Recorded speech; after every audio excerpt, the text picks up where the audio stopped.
Vamos a pensar que Pitágoras estaba en lo cierto, además de tener en cuenta de que ciertos nuevos escritos, recientemente encontrados, según se publica en un artículo en inglés, en la página theonion.com, fueran de puño y letra de él. Y cuando expreso lo primero, de que Pitágoras estaba en lo cierto, me refiero a la supuesta conspiración de los triángulos que él mencionaba, y que por tanta obsesión o intuición basada en una mente elevada, como veremos más adelante de su parte, lo llevara a quedarse solo en la vida, únicamente en la compañía de sus amados triángulos. Para este análisis, vamos a partir del sistema de medidas de un triángulo, propiamente dicho, y no así, de la entidad triángulo en sí misma. Entonces, y como todos lo sabemos, desde que nos enseñaron en la escuela primaria y secundaria, y luego, los que tuvimos el valor de pasar por la universidad pública al mismo tiempo de trabajar 8 horas diarias incluyendo tiempos de guardias laborales, tenemos muy bien arraigado en nuestra memoria, gracias al esfuerzo y al hábito constante, que la base fundamental de la geometría y de la trigonometría se constituye como los denominados grados sexagesimales. Lo que aprendimos, y lo que luego hemos seguido aplicando, dicha ciencia maravillosa, hasta estos días, es lo más básico de aquella ciencia, y que se constituye como la suma de los tres ángulos internos de cualquier triángulo, arroja un innegable valor de 180, es decir, un ángulo llano, lo cual es, si queremos comenzar con asociaciones, la mitad de una circunferencia, la cual mide 360, algo que la mayoría que huye de la zona de confort, lo sabemos bien. Y con esto, y a partir de esto, tanto la geometría como también la trigonometría se fundamentan en este sistema de grados angulares sexagesimales. Pero, siguiendo el análisis del artículo que intenta convertir al gran Pitágoras en un loco y paranoico, nos debemos hacer la siguiente cuestión, y que es, ¿por qué Pitágoras pudo haber llegado a tal conclusión aparentemente obsesiva y paranoica, como lo expresa aquel artículo? Bueno, desde mi punto de vista triangular, por si no lo saben, al igual que muchos, también poseo tres ojos, conformando entre ellos un triángulo omnividente y Pitágoras pudo haber llegado a la conclusión que detallo en el título de este artículo, gracias al maravilloso número 9. Incluso, podría afirmar yo, que fue más allá, y que se habría obsesionado, pero no así, que se haya vuelto paranoico, con tres números totalmente significativos para la existencia humana, y que son el 3, el 6 y el 9, y su mente rebelde, habría querido ir más allá aún, de modo que encontrar que los triángulos podrían fundamentarse en otro sistema de medida de grados, y diferentes a los grados sexagesimales, tal como lo expreso en el párrafo anterior, en que el gran Pitágoras intentará responderse a la pregunta, ¿por qué los triángulos deberían medirse única y exclusivamente mediante la relación con los números 3, 6 y 9? Como sabemos, todas y cada una de las medidas de un ángulo de un triángulo se reducen a 9. Realicen los cálculos ustedes mismos y se darán cuenta, constituyéndose este número 9 como el número que representa al universo mismo, a la creación universal, al Big Bang, al Dios que sea concebido por cada cual, al arquitecto del universo, o bien, como queramos denominarlo, ya que en definitiva, en la ciencia no ortodoxa, si bien se respetan las convenciones y las denominaciones, los nombres dados por las corrientes del misticismo y el sincretismo filosófico y religioso, todos apuntan a un mismo suceso astronómico, a niveles subatómicos y a resultados de las interacciones cuánticas, que el 9 es un número divino, por así llamarlo, y como tal, encierra entre sus entrañas de perfección, lo que se denomina la universalidad de la perfección de Dios, o si queremos hacerlo más terrenal, la universalidad de la perfección numérica, es decir que el número 9 es a la vez 3 veces 13 como Mercurio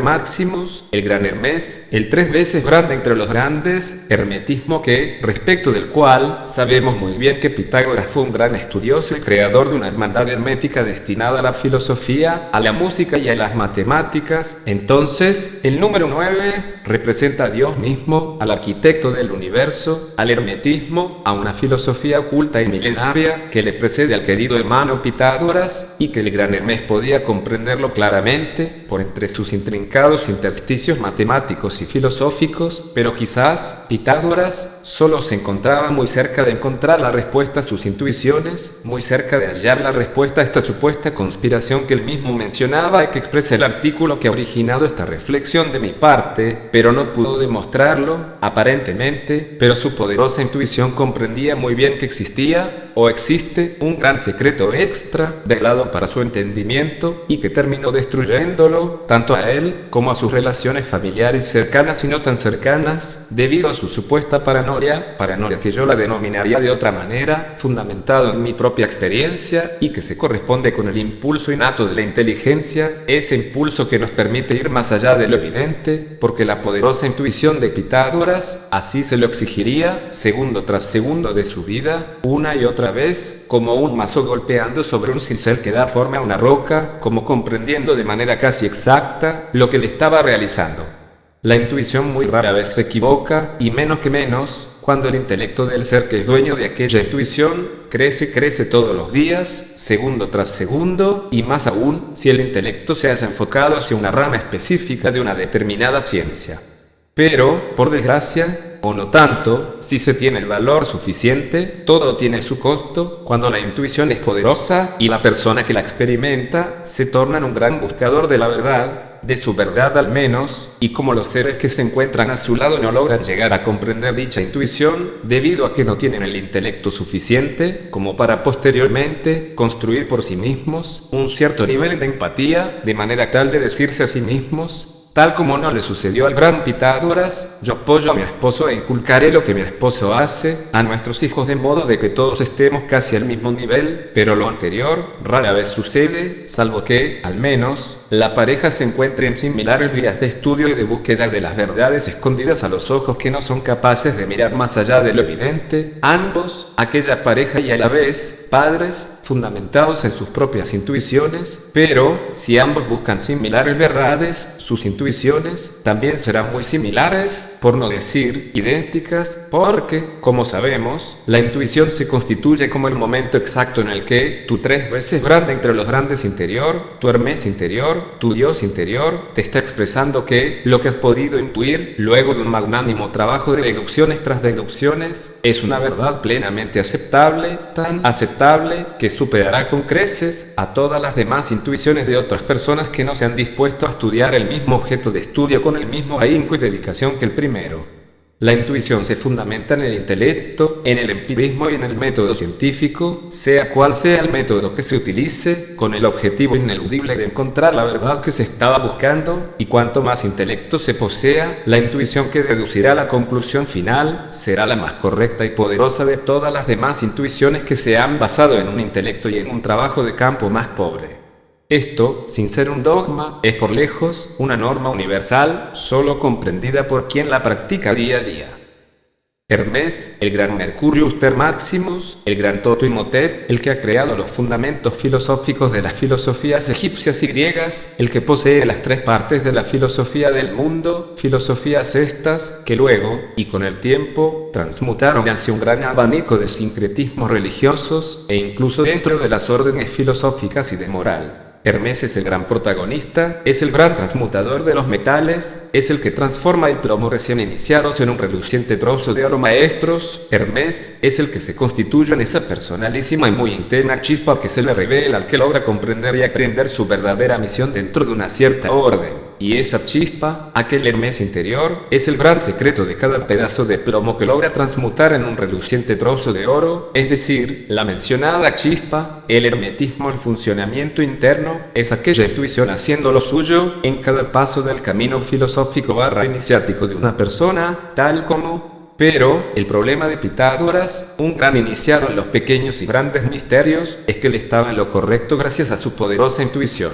Pero su intuición llegó a ser tan arrolladora, que las personas que estaban a su lado, no llegaron a comprenderlo en absoluto, debido a aquella diferencia intuitiva de la que yo hablaba en párrafos anteriores. Y dichas personas, sus familiares y amigos, como es de esperar en este punto, comenzaron a pensar que Pitágoras se estaba volviendo paranoico, que estaba inútilmente obsesionado, que se había convertido en un simple loco embarcado en una búsqueda sin tener ningún sentido ni ninguna dirección, pero la realidad era, a mi modo de ver este tema, que todos, o la mayoría, de las personas que se encontraban alrededor de una persona como Pitágoras, la misma persona que había conseguido desarrollar una gran intuición respecto de algún tema en particular, había conseguido también, y sin quererlo, quedarse solo en el mundo de las relaciones interpersonales, debido a que las personas que lo acompañaban en su vida diaria, los que estaban a su lado, comenzaron a creer que esa gran intuición de Pitágoras era algo patológico, en lugar de comprender, a duras penas, al menos, que lo que Pitágoras hacía se correspondía con un comportamiento relacionado exclusivamente a una alta revelación que trasciende al pensamiento común y corriente.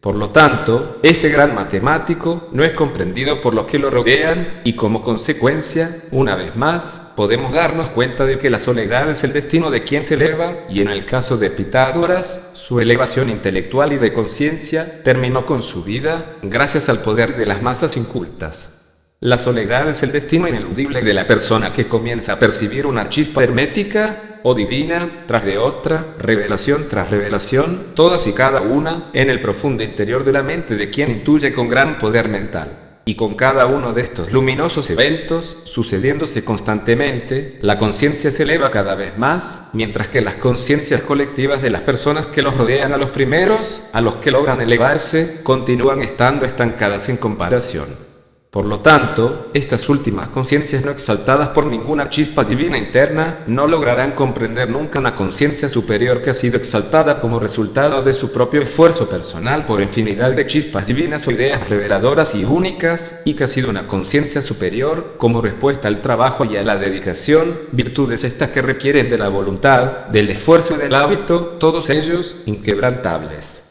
Hoy en día, el que se ha elevado, es visto por los ojos de las masas, como un loco desde el punto de vista de la mayoría, porque la mayoría está estancada en su zona de confort, y el salir de allí, por sus propios medios, para intentar elevarse, requiere el sacrificio antes dicho, y pocas personas desean sufrir por propia decisión.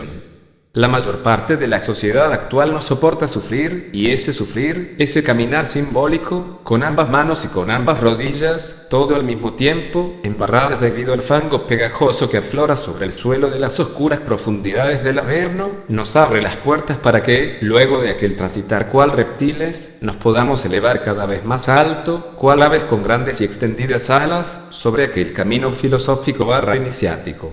Pues Pitágoras se había elevado tan alto, que los demás lo vieron como un loco, como un desquiciado, como un paranoico que necesitaba de manera urgente un psicólogo, pero en aquellos tiempos, la psiquiatría prácticamente no existía, como para que el doctor que hubiese tratado a Pitágoras llegara al diagnóstico que era un hombre totalmente sano, sabiendo que Pitágoras era el más sano de todos los que lo rodeaban, pero, por ahora, así se constituía aquella sociedad, y la sociedad actual no dista mucho de aquella, la que intenta reprimir, de manera automática e instintiva, casi animal, a la persona que logra elevarse por sobre ellos, y al preciso instante en el que éste no se deja intimidar por las masas dormidas, y continúa elevándose constantemente, allí es justo el instante en el que la sociedad comienza a estigmatizarlo, a crucificarlo, a quemarlo en la hoguera de las banalidades y de los simplismos. Pero para sortear esto último, existe algo que se denomina carácter, y sumado a la voluntad, la persona que continúa elevándose, se convierte en alguien imparable, teniendo bien en mente, que el costo de estar a mayor altura, más solo se encontrará a futuro, rodeado únicamente por otros que también se han elevado, los cuales, son la minoría aunque he percibido últimamente, o bien intuido, un creciente aumento de la conciencia de las masas, para mi gran alegría. Ese es otro de los grandes secretos de la escalera de Jacob, ya que solo es posible ascender por cada uno de sus escalones, de una persona a la vez. Mientras tanto, la mayoría de ellas se quedan en la base, algunas a la espera de subirla, y mirando hacia arriba algo muy bueno, y otras personas solo se mantienen observándola desde lejos, como si fuera un objeto decorativo, y no por lo que es, un elemento arquetípico, con una representación psíquica muy poderosa. Recordemos, si nos elevamos, conlleva que el costo que mencionaba anteriormente, es decir, el costo de que las personas que nos rodeaban sea cada vez menor. ¿Estás dispuesto a este otro sacrificio?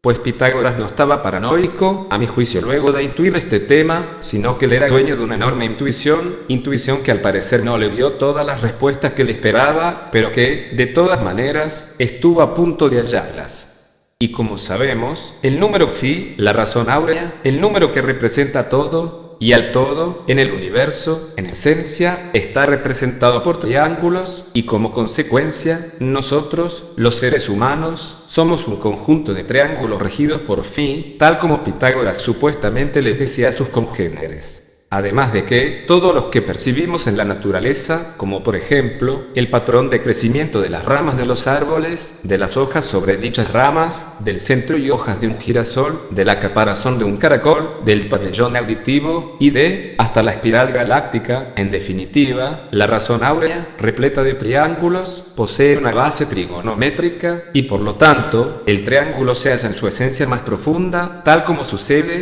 por ejemplo, en los fractales, conocidos científicamente como los conjuntos de Mandelbrot, en donde el triángulo es la esencia de todas sus dimensiones, y Pitágoras logró, en sus propios tiempos, y con el gran teorema que lleva su nombre, conformar su propio árbol fractal pitagórico.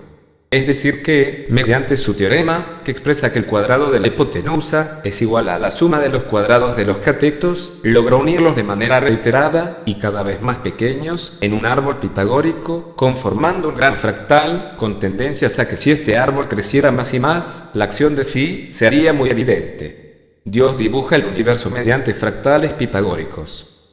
El sistema de grados sexagesimales actual se lo debemos a los babilonios, más específicamente a Hiparco, porque a este se le ocurrió dividir un círculo en 60 partes debido a las propiedades de divisibilidad del 60, como base para todos los demás cálculos existentes y por existir. Por lo tanto, de esa manera quedó expresado que 3 veces 60 constituía la mitad de un círculo, mientras que 6 veces 60 conformaban un círculo completo, la circunferencia de la Tierra en la que Hiparco fundamentó, y por ende, los triángulos, más específicamente, sus ángulos, desde aquel entonces y hasta nuestros días, se regirían por el mencionado sistema de medida babilónico. Pero, ¿quién puede ser capaz de expresar que Hiparco tenía toda la razón? Es solo un sistema de medida que inventó una persona llamada Hiparco, nada más que eso, sin otro fundamento, al menos que yo sepa. Pero, si yo me subiera a mi flamante máquina de viajes hiperdimensionales, y me trasladara al pasado, justo al tiempo de Hiparco, y le impidiera que él creara dicho sistema, ¿cuál sería el sistema que tendríamos? Y respecto del cual, Pitágoras aparentemente dudaba y pensaba que existía una especie de conspiración, que por intermedio de la cual, le ocultaban una verdad mayor que la revelada por Hiparco al mundo entero. Por lo pronto, no serían grados sexagesimales al menos los que regirían nuestra geometría actual.